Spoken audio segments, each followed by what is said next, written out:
Hey everyone, I'm Crystal, and this is Empower Me Monday, where we empower you to fulfill your commitments. Every episode is an opportunity to master oneself, so don't forget to subscribe and join us on this journey of empowerment. Today's episode is the art of being unmesswithable. And before we dive in, I have posted a free workbook called Discover Your Power Through Triggers to become unmesswithable. So let's get started.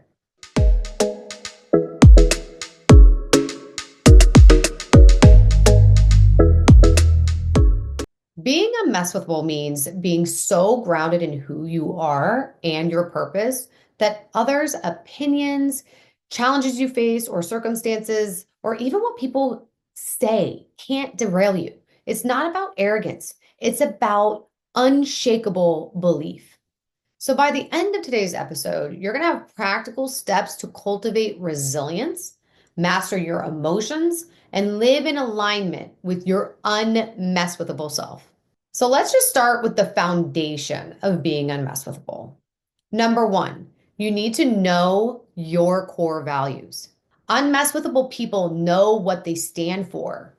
So spend time identifying your top values. Ask yourself, what's non-negotiable in my life?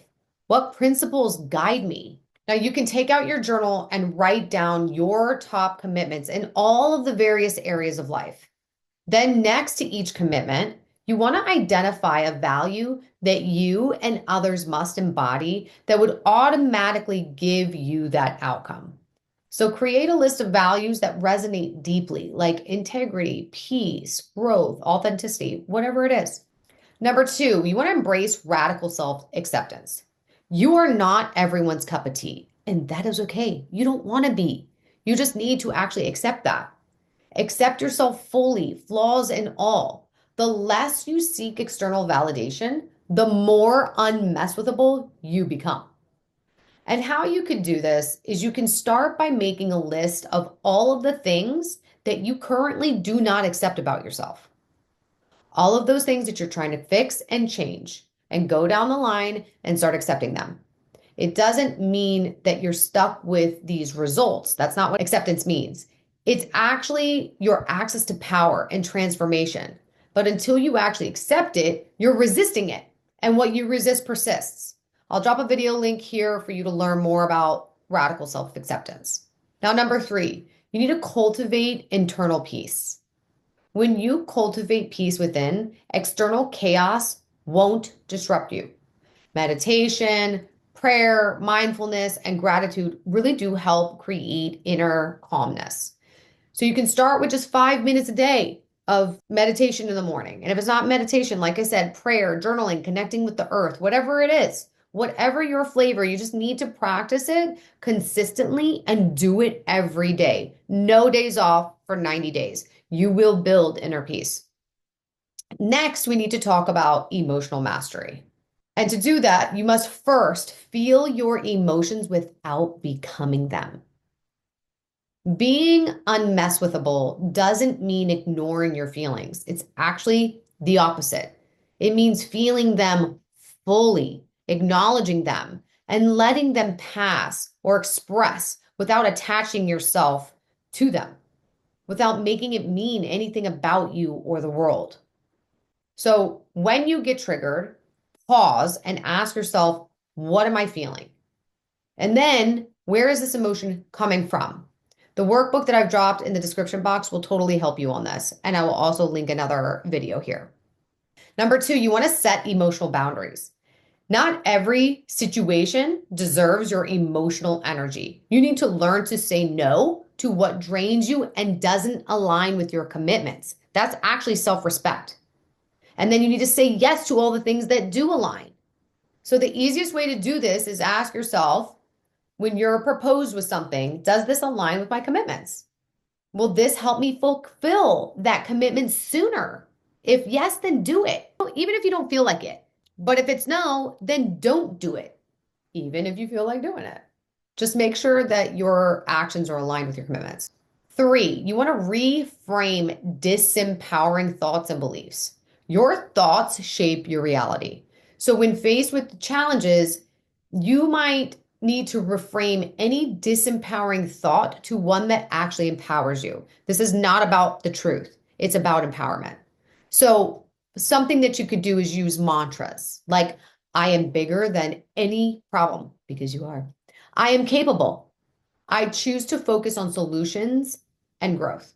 Next, we want to live aligned and authentic. So, number one, you want to align actions with your purpose.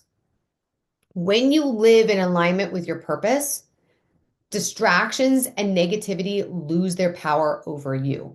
So write down your life's mission or your big why, or look back at your commitments. That is your why. If you can't distinguish those things, that's fine. Your commitments are actually your why, and you want to revisit those daily and stay focused. Number two, stop taking things personally. People's reactions are often a reflection of their own inner world, not yours. You want to detach from taking their words or actions to heart. And a way that you could do this is to repeat this affirmation: their opinion of me is none of my business. I have this on repeat. Number three, you want to surround yourself with empowering people. Seriously, this is huge. Energy is contagious. You want to choose to spend time with people who believe in you, uplift you, and mirror your best qualities, or at least believe in your commitments. So, to do this, you want to do a social audit. Who in your life energizes you and who drains you? And you need to make adjustments accordingly. Finally, let's just talk about practical tools to stay unmesswithable.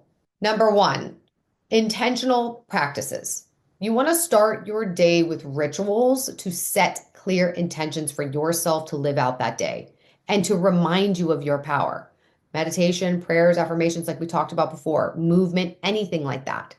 So create a morning mantra or a routine. Make sure you say those mantras every day and you take those actions every morning.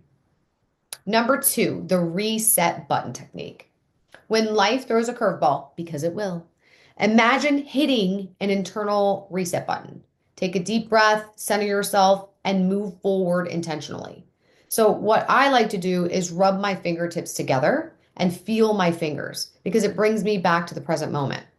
I can breathe deep and say things like, I release this and I return back to my commitment. Number three, you want to track your growth.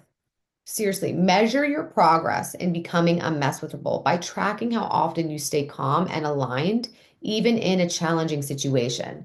You can't manage that in which you don't see. So, in order for us to become better and to know if we're being unmesswithable, we have to track it. So, use a spreadsheet or journal about it and then review it often. So, today we've explored how to become unmesswithable by grounding ourselves in our values, mastering our emotions, and aligning our life with our purpose. If that's all too much, just pick one practice from today's episode and commit to doing it this week. Small steps really do lead to massive transformations. Rome was not built over in a night, so just take one step at a time. Thank you so much for joining me on this Empower Me Monday. Remember, you have the power to create a life where nothing and no one can shake your foundation. Stay empowered, stay unmesswithable with, and I'll see you next time. You've got this.